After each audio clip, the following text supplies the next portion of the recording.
নমস্কার। ভগবান শ্রী শ্রী রামকৃষ্ণ পরমহংসদেব, পরমারাধ্যা শ্রী শ্রী মা শারদামণি এবং বীর সন্ন্যাসী স্বামী বিবেকানন্দের রাতুল চরণে আমরা ভক্তিপূর্ণ ভূমিষ্ঠ প্রণাম জানিয়ে শুরু করছি ভক্তের দরবার ইউটিউব চ্যানেলে শ্রীরামকৃষ্ণ ভক্তমালিকা পাঠ। আমরা পাঠ করছি পরম পূজ্যপাদ শ্রীমৎ স্বামী ব্রহ্মানন্দ মহারাজজির জীবন কথা। আমি প্রণাম জানাচ্ছি পরম পূজ্যপাদ শ্রীমৎ স্বামী গম্ভীরানন্দ মহারাজজির রাতুল চরণে। স্বামী ব্রহ্মানন্দ। পুরী ও ভুবনেশ্বরে মহারাজ প্রায়ই যাইতেন। পুরীতে তিনি বিশেষ আনন্দ লাভ করেন এবং সেখানে একটি মঠ স্থাপনেরও ঐকান্তিক ইচ্ছা পোষণ করেন জানিয়া বলরামবাবুর পুত্র শ্রীযুক্ত রামকৃষ্ণ বসু মহাশয় 1911 খ্রিস্টাব্দে চক্রতীর্থে এক খণ্ড ভূমি দান করেন। উহাতেই পরে 1932 খ্রিস্টাব্দে মঠ নির্মিত হয়। 1917 খ্রিস্টাব্দে পুরীতে অবস্থানকালে মহারাজ ভুবনেশ্বরে মঠ স্থাপনের আয়োজন করেন এবং মঠ নির্মাণ কার্য সমাপ্ত হইলে 1919 খ্রিস্টাব্দে দুর্গাপূজার সময় সাধু ব্রহ্মচারী সমবিব্যাহারে সানন্দে তথায় উপনীত হন। 31 অক্টোবর ওই মঠের দ্বারোদ্ঘাটন হয়। ওই সময় ভুবনেশ্বরে দুর্ভিক্ষ উপস্থিত হওয়ায় সেখানে মিশনের সাহায্য কেন্দ্রে খোলা হয় এবং স্থায়ী সুচিকিৎসার ব্যবস্থা কল্পে দাতব্য চিকিৎসালয় স্থাপিত হয়। ভুবনেশ্বরের আধ্যাত্মিক মহিমা সম্বন্ধে তিনি বলিতেন, ভুবনেশ্বর শিবক্ষেত্র, গুপ্ত কাশী বলে জানবে। এখানে একটু সাধন করলে অনেক ফল পাওয়া যায়।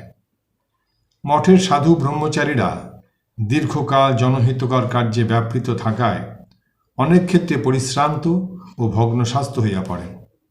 তারা ভুবনেশ্বরের মুক্ত বায়ু সেবন করিয়া এবং অনুকূল স্থানে বাস করিয়া পূর্ব স্বাস্থ্য লাভ করুন, ইহাও মহারাজের ইচ্ছা ছিল। ফলত শারীরিক ও আধ্যাত্মিক উন্নতির সাধনক্ষেত্র রূপেই ভুবনেশ্বরে মঠ স্থাপিত হয়।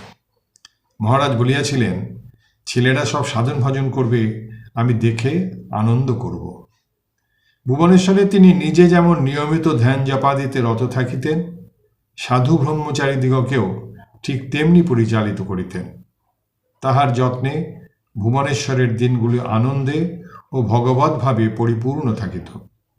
আবার ফল ফুলে বৃক্ষলতায় সুসজ্জিত আশ্রমটি নয়ন মনে আনন্দ ঢালিয়া দিত। মহারাজের নিজের পক্ষে কিন্তু ওই দিনগুলি সর্বতোভাবে সুখপ্রদ ছিল না। 1920 খ্রিস্টাব্দের এপ্রিলে স্বামী অদ্ভুতানন্দের দেহত্যাগের পর আর এক মর্মান্তিক ঘটনা ঘটে। 4 শ্রাবণ 21 জুলাই রাত্রে প্রায় 1টার সময় সেবক দেখিতে পাইলেন মহারাজ একখানি চাদরে শরীর আবৃত করিয়া আরাম কেদারায় গম্ভীরভাবে বসিয়া আছেন। সেবক সে রাত্রে প্রশ্ন করিয়াও এই অস্বাভাবিক অবস্থার কারণ জানিতে পারেন নাই। পরদিন তারে সংবাদ আসিল, ওই সময় শ্রী শ্রীমা মহাপ্রয়াণ করিয়াছেন।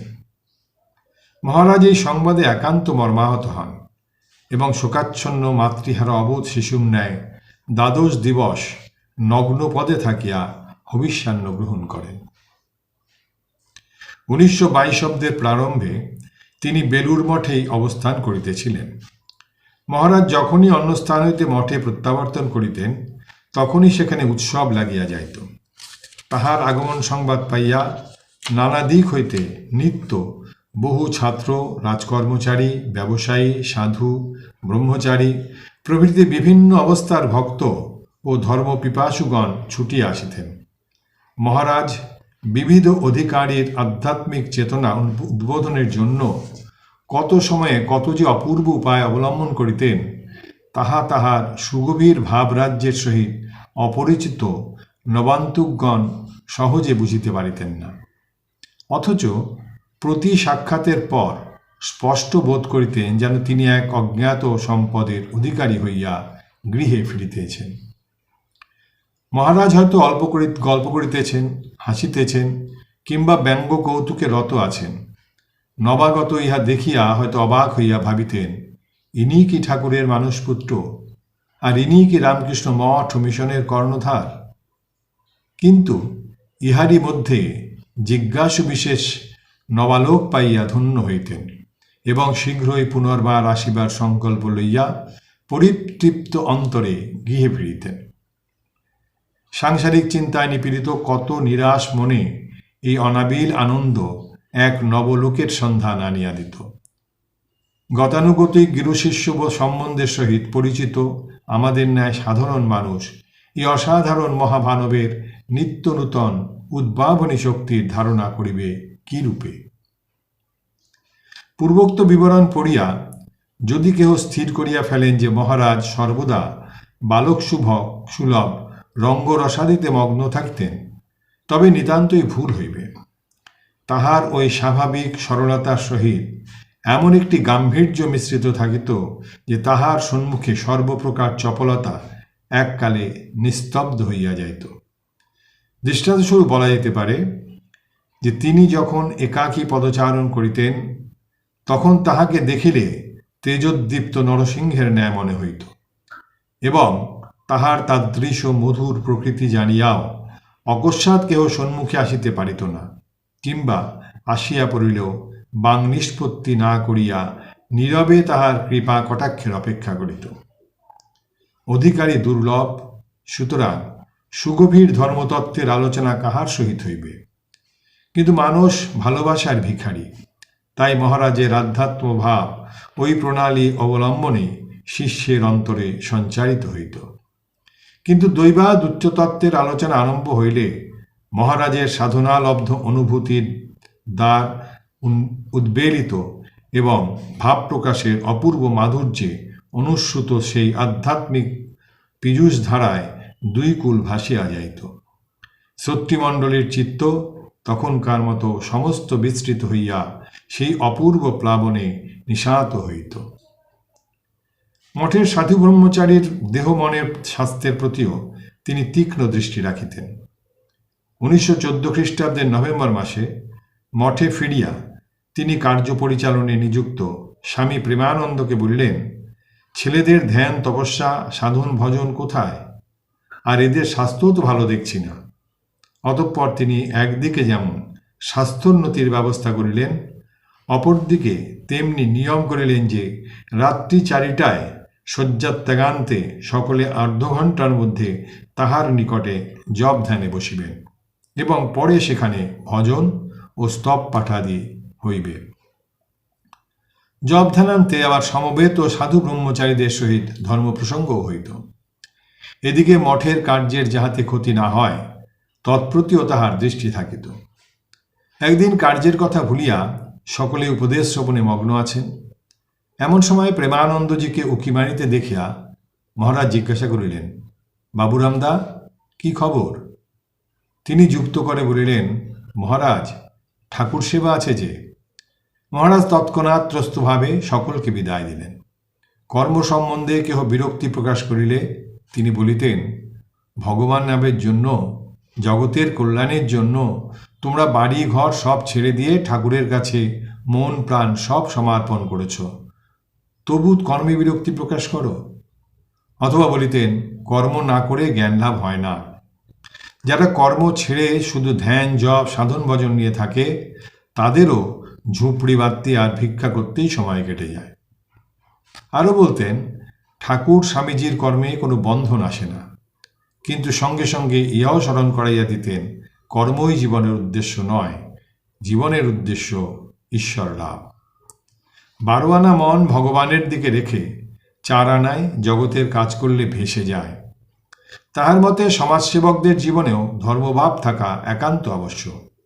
তাই তিনি বলিয়াছিলেন, অনেকে বলে দেশের ও দশের কাজ করবে। আমার মনে হয় এই ভাব ইংরেজি শিক্ষার বদহজম। নিজের চরিত্র তৈরি না হলে তার দ্বারা অপরের কল্যাণ কখনো সম্ভব হয় না। যারা তাকে ঠিক ঠিক আশ্রয় করেছে, তার কৃপালাভ করেছে, তাদের কোনো বেচাল হয় না। তাদের কাজকর্ম, কথাবার্তা, চালচলন দেশের মঙ্গলের কারণ হয়। পাঠকের মন ইহাতে সায় দিয়া সহজেই বলিবে, ইহা শ্রীরামকৃষ্ণের মানসপুত্রেরই উপযুক্ত উপদেশ। মঠ মিশনের গুরুদায়িত্ব তাহার স্কন্ধে অর্পিত থাকায় উহার অভাব অনটনের প্রত্যক্ষ জ্ঞান তাহার যথেষ্টই ছিল। কিন্তু ব্যক্তিগত জীবনে তিনি যেমন ত্যাগের আদর্শকে অতি উচ্চে তুলিয়া ধরিতেন, সংঘের জীবনেও তেমনি তাহার দৃষ্টিতে ত্যাগের আসন ছিল অতি ঊর্ধ্বে। একবার পুত্রশোকে কাতর জনৈক ধনী ব্যবসায়ী কিছুদিন বেলুড় মঠের পার্শ্বে বাস করিয়া উহার ভাবধারায় মুগ্ধ হন এবং প্রস্তাব করেন যে তাহার সমস্ত ব্যবসায়টি লোককল্যাণার্থে সাধুদের হস্তে তুলিয়া দিবেন। এই সংবাদটি স্বামী প্রেমানন্দ যেমনি মহারাজকে শুনাইলেন, অমনি তিনি সন্ত্রস্তভাবে করজোড়ে বলিলেন, বাবুরামদা, সাধু সঙ্গ করে লোকটির মনে বৈরাগ্যের উদয় হল, আর তার সঙ্গ করে আমাদের বিষয়বুদ্ধি হবে? বলা বাহুল্য, ওই প্রস্তাব তখনই প্রত্যাখ্যাত হইল। স্বভাবতই শান্ত ও গম্ভীর মহারাজের অন্তরের ভাবরাশি যে অকস্মাৎ কিরূপে স্বীয় ভাস্বর সৌন্দর্য বিকাশপূর্বক সকলকে বিহ্বল করিত, তাহার দুই একটি দৃষ্টান্ত পূর্বে প্রদত্ত হইয়াছে। বেলুড় মঠে সংঘটিত ঐরূপ আরেকটি উদাহরণ দিলে পাঠক উহা আরও সম্যক উপলব্ধি করিতে পারিবেন। সেদিন শ্রীরামকৃষ্ণের জন্মোৎসব উপলক্ষে মঠ প্রাঙ্গণে আন্দুলের কালীকীর্তন চলিতেছিল। শ্রী শ্রী মাও মঠে আসিয়াছেন। চারিদিকে একটা অতি গম্ভীর পরিবেশ।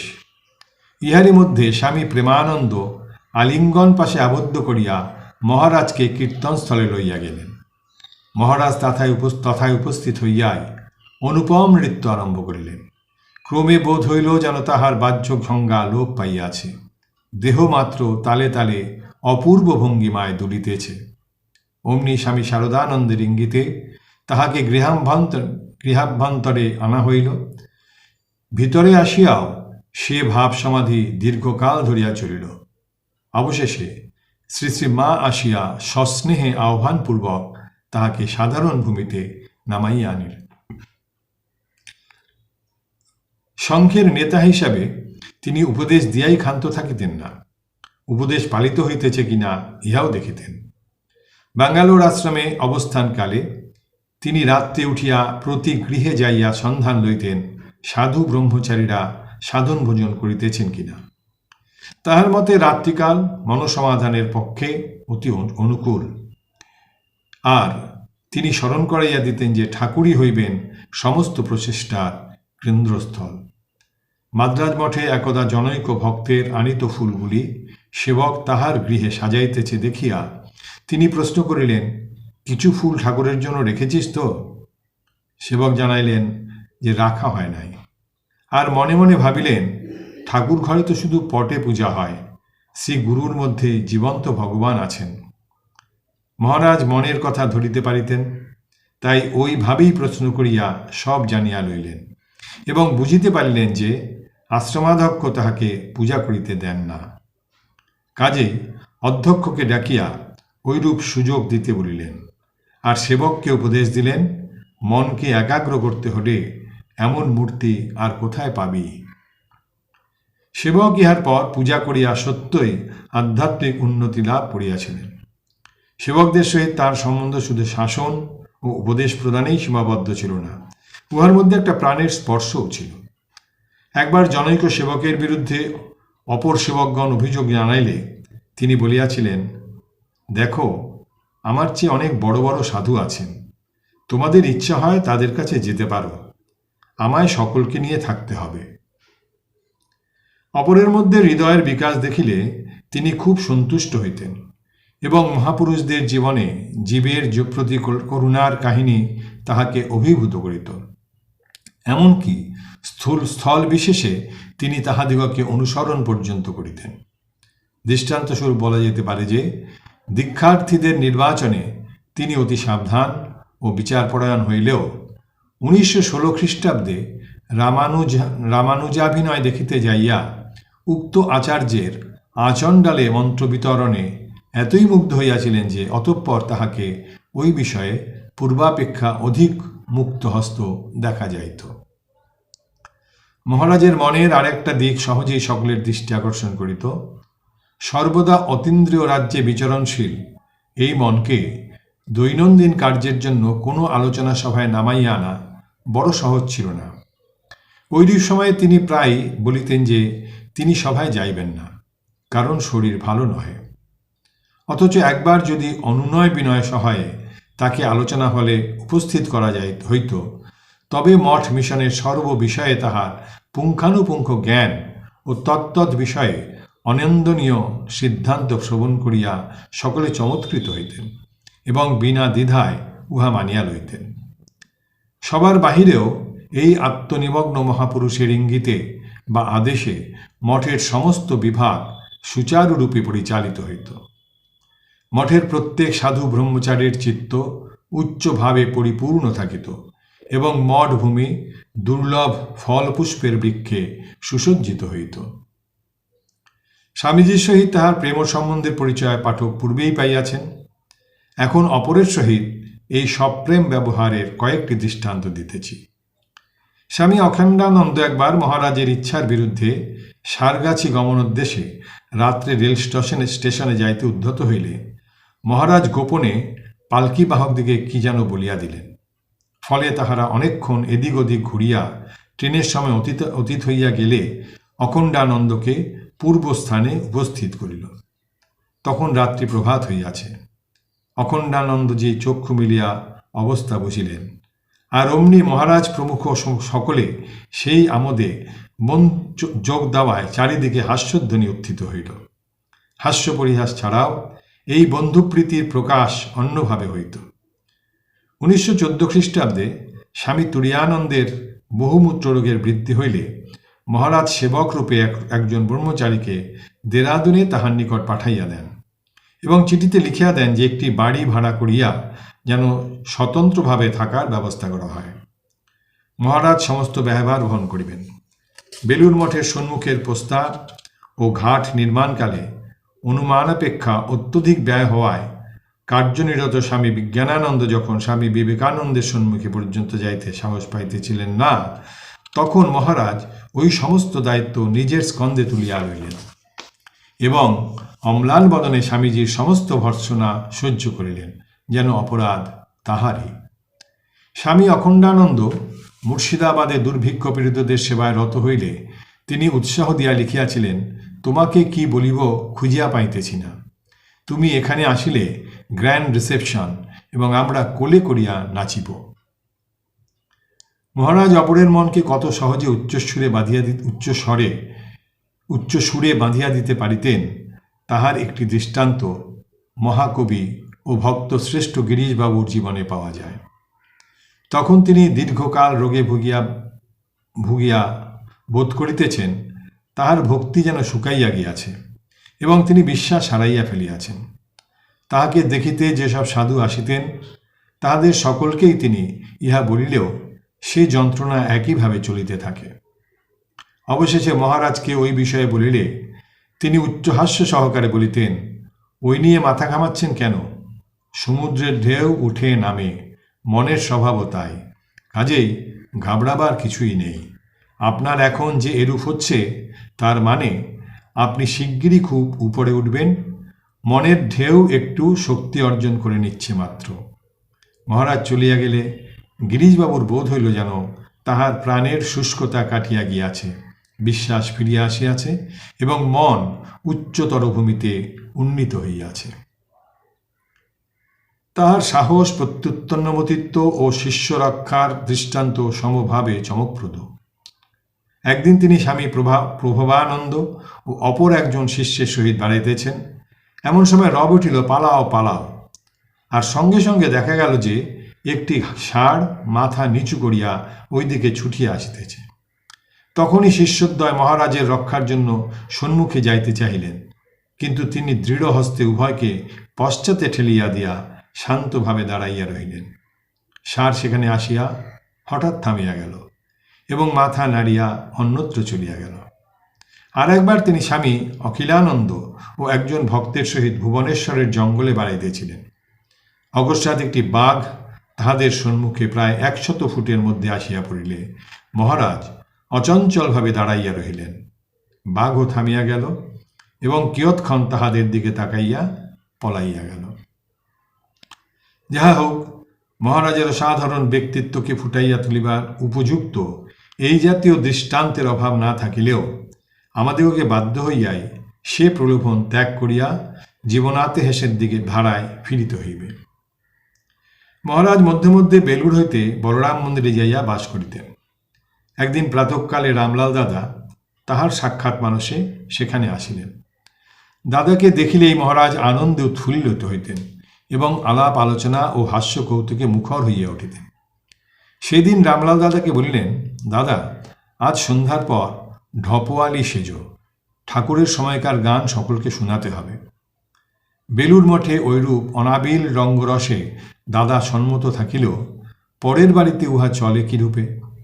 দাদা আপত্তি জানাইলেন, কিন্তু মহারাজের আগ্রাতিশয়ে তাহাকে যথাসময়ে সন্ধ্যায় অপূর্ব সাজে সজ্জিত হইয়া বলরাম মন্দিরের দ্বিতলের হলে মহারাজ প্রভৃতির সম্মুখে আসনে নামিতে হইল। তিনি হাত নাড়িয়া নাচিতে নাচিতে ঢপ কীর্তনের সুরে গান ধরিলেন, একবার ব্রজে চলো ব্রজেশ্বর, দিনেক দুইয়ের মতো, ও তোর মন মানে তো থাকবি সেথা, নইলে আসবে দ্রুত। আগে ছিল এক হেঁটো জল, এখন যমুনা অতল, সাঁতার দিতে হবে, নইলে যমুনার তীরে বসে ব্রজ নিরখিবে। যদি বলো ব্রজে যেতে, চরণেতে ধুলা লাগিবে, বললে বলতেও পারো আগে রাখাল ছিলে এখন রাজা হয়েছে, না হয় ব্রজ নারীর নয়ন নীড়ে চরণ পাখালিবে। গান ও গানের আখর শুনিতে শুনিতে মহারাজের সহাস্যবদন সহসা গম্ভীর হইয়া গেল।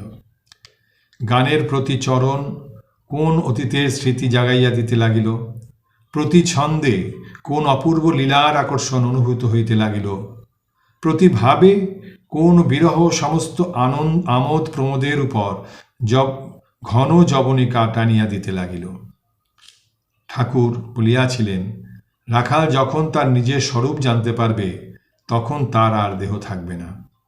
আজ এই অপূর্ব সঙ্গীত কি সেই স্বরূপের পরিচয় লইয়া অবতীর্ণ হইল? তরল হাস্য কৌতুক এতটা গাম্ভীর্যে পরিণত হইবে ইহা কে ভাবিয়াছিল? ইহার কয়েকদিন পরে শিবরাত্রি ব্রত উদযাপনান্তে মহারাজ বেলুড়ে আসিলেন।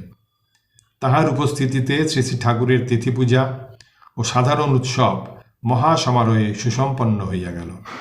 অতঃপর তাহার পুনঃ বলরাম মন্দিরে যাত্রার দিন প্রাতঃকালে সাধু ব্রহ্মচারীদিকে ডাকিয়া তিনি স্বামীজির পরিকল্পিত মন্দিরের স্থান নির্দেশপূর্বক বলিলেন, স্বামীজির সংকল্প ছিল এখানে ঠাকুরের শ্রীমন্দির নির্মিত হয়।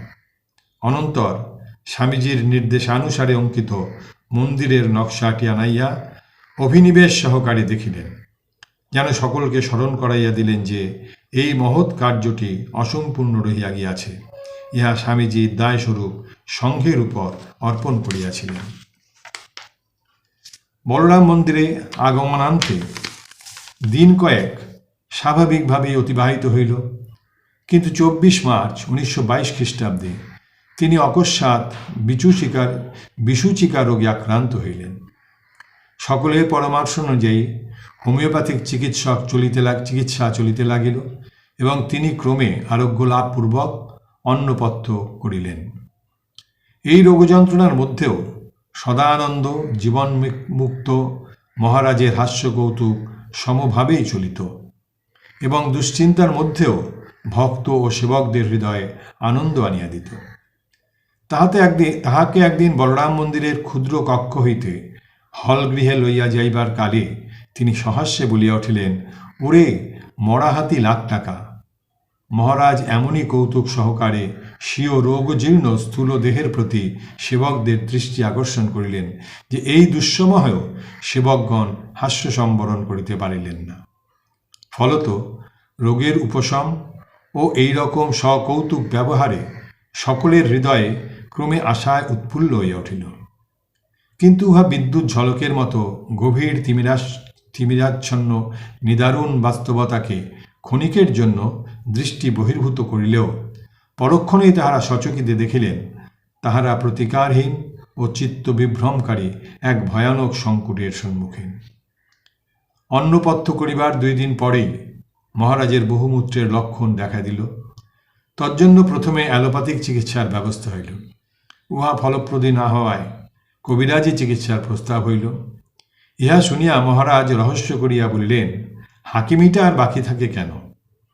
নির্বিকার নিত্যশুদ্ধ পুরুষ তখন স্বদেহকে একটা পৃথক জড়বস্তুরূপে দেখিয়া রোগের চিকিৎসা ও উহার ফলাফল সম্পর্কে এমনি সম্পূর্ণ উদাসীন। যাই হোক, কবিরাজ শ্যামাপদবাবু আসিলেন। সদানন্দ মহারাজ তাহার বিভূতিমণ্ডিত কপাল দর্শনে বলিয়া উঠিলেন, মহাশয়, কপালে যার চিহ্ন ধারণ করেছেন সেই শিবই সত্য, আর সব মিথ্যা। কোন অর্থে এই মিথ্যা শব্দের প্রয়োগ হইয়াছিল তাহা মহারাজই জানেন। ভক্তেরা দেখিলেন তাহাদের এ প্রচেষ্টাও ব্যর্থ হইল। ক্রমে 25শে চৈত্র 8ই এপ্রিল শনিবার আসিল। সেই দিন রাত্রি 9টার সময় সাধু ব্রহ্মচারী ও ভক্তদিগকে নিকটে ডাকিয়া মহারাজ একে একে সকলকে সস্নেহে আশীর্বাদ করিয়া বলিলেন, ভয় পেও না, ব্রহ্ম সত্য, জগৎ মিথ্যা। আর উপস্থিত ও অনুপস্থিত সকল সন্তানের কথা চিন্তা করিয়া তাহাদের কল্যাণ কামনায় বলিলেন, বাবারা, যে যেখানে আছো তোমাদের সকলের কল্যাণ হোক। সকলের নিকট বিদায় গ্রহণ করিয়া তিনি কিয়ৎক্ষণ নীরব রহিলেন। ধ্যান নিমগ্ন মহাপুরুষ যেন ক্রমশ অতীন্দ্রিয় রাজ্যের গভীরতর প্রদেশে প্রবেশ করিতে লাগিলেন। অকস্মাৎ সেই নিবিড় নিস্তব্ধতা ভঙ্গ করিয়া তাহার সাগ্রহ সন্মিত বাণী উঠিল, এই যে পূর্ণচন্দ্র রামকৃষ্ণ, রামকৃষ্ণের কৃষ্ণটি চাই। আমি ব্রজের রাখাল, দে দে আমায় ঘুঙুর পরিয়ে দে, আমি কৃষ্ণের হাত ধরে নাচব, ঝুমঝুম ঝুমঝুম। কৃষ্ণ এসেছ? কৃষ্ণ কৃষ্ণ, তোরা দেখতে পাচ্ছিস নে? তোদের চোখ নেই। আহা, কি সুন্দর আমার কৃষ্ণ, কমলে কৃষ্ণ, ব্রজের কৃষ্ণ। এ কষ্টের কৃষ্ণ নয়। এবার খেলা শেষ হলো। দেখো দেখো, একটি কচি ছেলে আমার গায়ে হাত বুলাচ্ছে আর বলছে, আয়, চলে আয়। মহারাজ নীরব হইলেন। এইভাবে রবিবারও কাটিয়া গেল। পরদিন 10ই এপ্রিল 27শে চৈত্র সোমবার রাত্রি 8:45 শ্রীরামকৃষ্ণের মানসপুত্র রাখাল নিত্যলীলায় প্রবেশ করিলেন। মঙ্গলবারে সেই পূত দেহ বেলুর মঠে আনিত ও পুষ্পচন্দ ধূপ অগরু প্রভৃতির সহিত পবিত্র হোমাগ্নিতে আহুত হইল। পরম পূজ্যপাদ শ্রীমৎ স্বামী ব্রহ্মানন্দ মহারাজজির জীবন কথা এখানেই শেষ হচ্ছে। এরপরে আমরা পড়ব পরম পূজ্যপাদ শ্রীমৎ স্বামী যোগানন্দ মহারাজজির কথা। জননীং শারদাং দেবীং রামকৃষ্ণং জগদ্গুরুং পাদপদ্মে তৎ শ্রিত্বা প্রণমামি মুহুর্মুহুঃ।